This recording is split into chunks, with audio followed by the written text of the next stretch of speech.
Hello there. Played hooky this week. Camera Girl and I went down to Tomonura to look at old castle stones. One of the best ways to show someone that you love them is playing hooky with them. A very dear friend came up alongside me this week. She's a Team Hibagon clerk without portfolio yet. She said, "Kyle, I love the megalith content and the romantic search for the lost castle, but please, I'm worried. Please don't get distracted from the Hibagon, Japanese Bigfoot."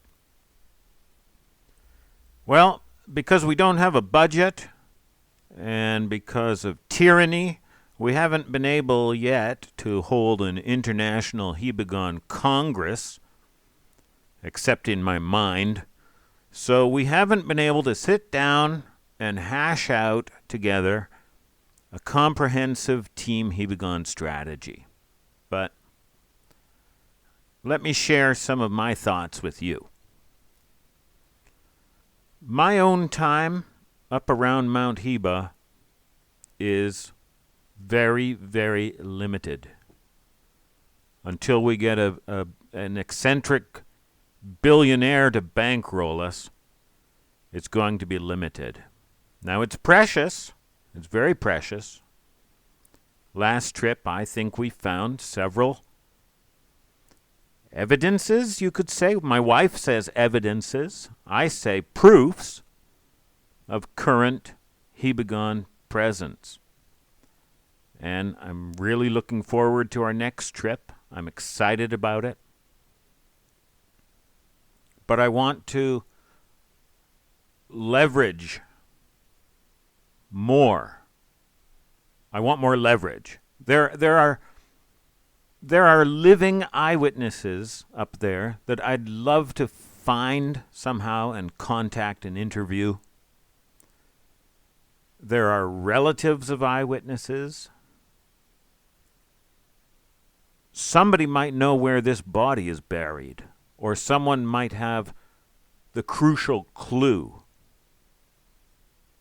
Someone might be hearing about recent sightings. This is the kind of information that could really move the ball forward. So, how to get it? Well, we've already made friends with Mr. Eggy, the ape clerk, the single most important person at the center of the Hibagon phenomenon, mystery, for 52 years, and still there, still the go-to man, the big cheese. He's keeping in touch. He and my wife are pen pals now, email buddies, and he's promising to share with us anything new that he hears. And well, that was a major step, making friends with Mr. Eggy.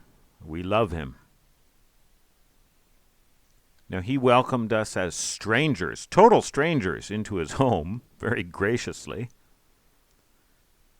But when he saw my book, that made us instant friends. He saw that we were on the same team, Team Hibagon. We were teammates. This man has put his name, his family name, and his reputation and his life on the line, defending eyewitnesses publicly. He never saw a Hibagon, but he's out there defending the eyewitnesses, letting them stay anonymous while he takes all the flack, all the ridicule, all the mockery, all the naughty names. And I know a little bit how that feels. This man is a hero, and the book gave us currency with him. Now, what about his neighbors up there? Your very old-fashioned, very isolated Japanese mountain hillbilly people. What about them? How to get them to trust you and open up to you and tell you their deepest, darkest secrets that they're afraid to tell anybody. Imagine going up into small town, fly in northern Ontario and trying to side up to those snowbillies and try to get them to trust you and confide in you. Well, around here, first of all, it would help to be Japanese. Strike one. Okay, well, it would help if you knew somebody, somebody important. Well, we know Mr. Eggy now.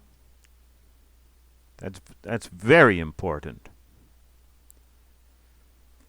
It helps, it always helps if you have shared interests. That helps make friends. If you are into whatever they are into, like the land that they live on. If you're nuts about the place where they live and local legend and lore and local culture and local pride and local glory, maybe past glory.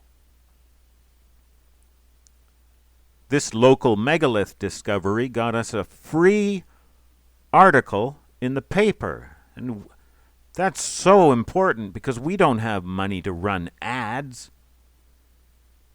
But we got a free article.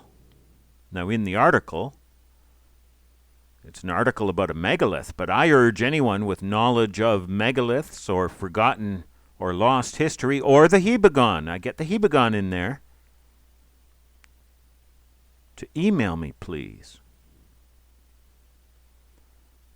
And an article has a lot more currency than an ad. Now, more megalith success can get us more articles in the paper and get me out there as the friendly foreigner megalith and Hibagon guy and get my email address out there.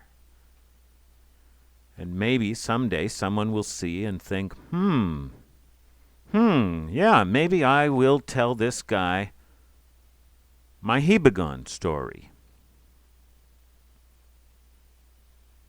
I carry my book around like a passport. I can carry articles around, carry a scrapbook. And given an opportunity, show the waitress and give her my card. Show the city hall official and give him a card. Show the cop who maybe has just caught me trespassing. Show the truant officer. You say, look, sir, we're not playing hooky and trespassing. No, we're engaged in serious research. And maybe trespassed by accident, sorry. If we could find that lost 1,300-year-old castle, and it may be a long shot, but look, it's in my backyard. I can get up there in under an hour. So I can spend a lot more time on Mount Zao than I can on Mount Hiba. And it ought to be easier, a lot easier, to find a lost castle than a lost Hibagon, lost and buried. Megaliths and castle ruins aren't highly intelligent. They don't have legs to run around on. They don't have Hiba holes to retreat into. They don't grab you and rip your head off, or rip your insides out from the bottom. Lots of advantages. And if we could find that lost castle, that would be a big story.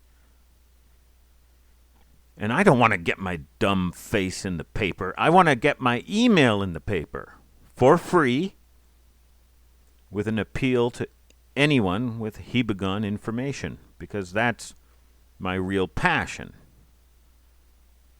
Finding lost ancient castles is just a hobby. And being a foreigner actually helps with this. We make it an advantage because it's endearing. It's cute that this weird foreigner is so weirdly fascinated in our own history and prehistory and monsters. If we find that castle, that would justify a whole book, a bilingual book that Japanese could buy and read, and that would give, again, more currency, more exposure, more contacts, more opportunity to find the guy or gal who can point us toward this body. Well, that's how I've been thinking. So I hope you can understand. Megaliths and Lost Castle, interesting in themselves. No shame in being interested about them. But they're slightly more accessible than the elusive Hibagon, and they can be parlayed into Hibagon outreach. Yeah. Okay, I've been the first speaker. Now it's your turn to tell me what you think, and please suggest ways, possible ways, and economical ways to get in the public more and appeal to the public for information. Well, now there's no time to show you castle stone pictures today. I'll try to get to those tomorrow.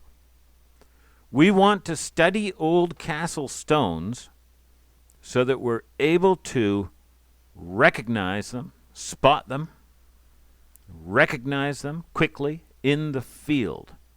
We want to recognize the stones themselves and patterns, distribution patterns. If the stones are there and the patterns are there, then the lost castle is there. And that's only one thing that could help us to find that castle. So we find the lost castle. We become a little mini Heinrich Schliemann and make the news. Make the news. And grab that spotlight and twist it around and turn it a little bit on the Hibagon. And in the meantime, you better believe I'm thinking every day about our spring trip up to Mount Hiba. They have a heavy snowpack up there, unusually heavy this year, and they're talking about flooding down here. So it'll be a late start, I'm afraid. Okay. Welcome to our new members. Please dig in, get comfortable, study the information in the videos, and help us find that Hibagon Japanese Bigfoot body. Everybody have a good weekend, and maybe next week you can think about playing hooky with someone you love. And I love you. Okay. Bye-bye.